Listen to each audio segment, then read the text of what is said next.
दोस्तों सलमान खान की राधे और मोस्ट वांटेड भाई हाइब्रिड नहीं है, सिर्फ सिंगल डिजिट रिलीज ही हो रही है।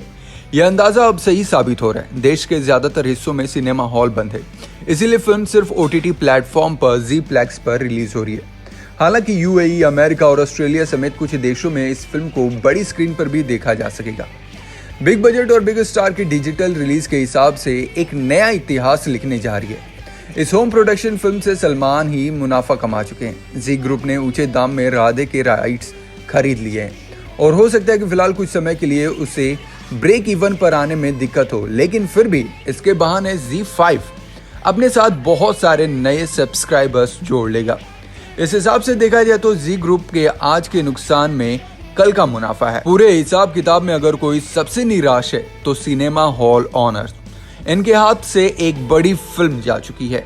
दोस्तों देखा जाए तो ओरिजिनल प्लान के अनुसार ये फिल्म 2020 में रिलीज होनी थी, लेकिन कोरोना वजह से संभव नहीं हो पाया। फिर जनवरी 2021 में जब ऐसा लगने लगा कि कोरोना अब ढलान पर है, तब सलमान खान ने Z5 के साथ सौदा किया और राधे और मोस्ट वांटेड भाई के सारे राइट्स 230 करोड़ रुपए में बेच दिए।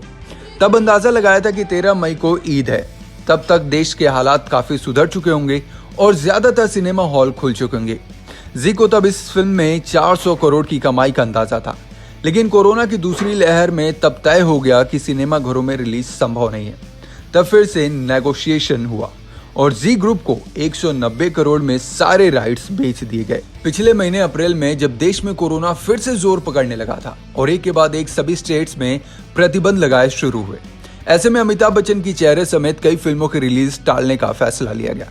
तब एक अटकल ये भी थी कि सलमान की राधे को पोस्टपोन कर देंगे, लेकिन सलमान कमिटमेंट के पक्के निकले और उन्होंने जी ग्रुप के साथ हाइब्रिड रिलीज का प्लान बनाया। आमतौर पर कोई भी फिल्म थिएटर में रिलीज हो उसके 4 सप्ताह बाद उसे ओटीटी पर रिलीज करने का एक नियम बॉलीवुड में बना है, लेकिन सलमान और जी ने ये परंपरा तोड़कर 13 मई को एक ही दिन राधे को थिएटर्स और ओटीटी दोनों पर रिलीज करने का फैसला लिया।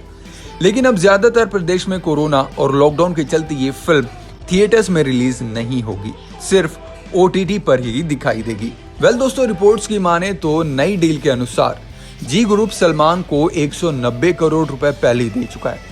इस सौदे में भी सलमान का तो मुनाफा ही है। होम प्रोडक्शन की फिल्म है, सिर्फ सलमान ही बड़े स्टार हैं, सिर्फ सलमान के एक्शन पर फिल्में चलती है, इसलिए गाना, सेट या दूसरी चीजों पर ज्यादा खर्च नहीं हुआ।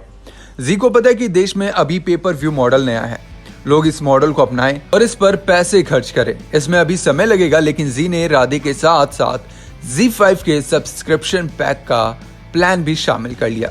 जी अपने ओटीटी प्लेटफॉर्म के लिए सब्सक्राइबर्स बढ़ाना चाहता है। सब्सक्राइबर्स बढ़ेंगे तभी जी अपनी छत पर नया कंटेंट ला पाएगा और नेटफ्लिक्स, अमेजॉन प्राइम और हॉटस्टार के सामने खड़ा हो पाएगा। जी का पूरा लक्ष्य है नए सब्सक्राइबर्स। इंडस्ट्री के रिपोर्ट्स के माने तो यूएई समेत अरब देशों में राधे के 700 शो होने वाले हैं, जहां के लोगों ने 1.5 साल से कोई हिंदी फिल्म नहीं देखी।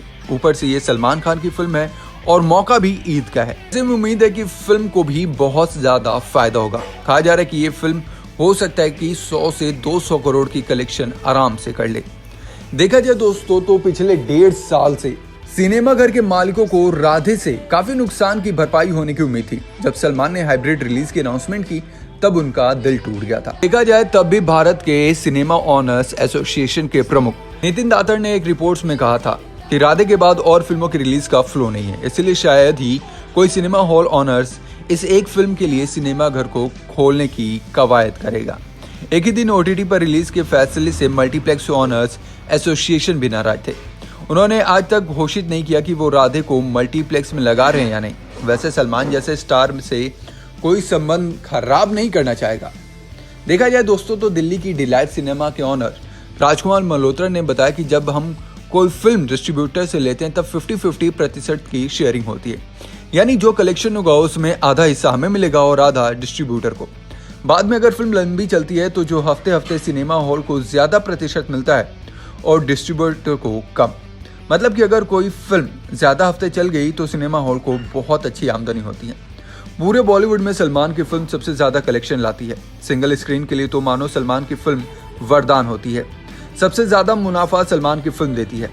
उनके पास कोई और स्टार नहीं है। सलमान की फिल्म अगर 2 हफ्ते भी चल गई तो एक सिंगल स्क्रीन के लिए 90 लाख का कलेक्शन भी बड़ी बात नहीं। बस इतना समझ लीजिए कि सलमान खान की फिल्म रिलीज ना होने से कितना बड़ा नुकसान है। अब दोस्तों देखा जाए तो ZEE5 के पास 10 साल के लिए इस फिल्म के राइट्स है। जी ग्रुप इन राइट्स की कमाई करने की कोशिश करेगा।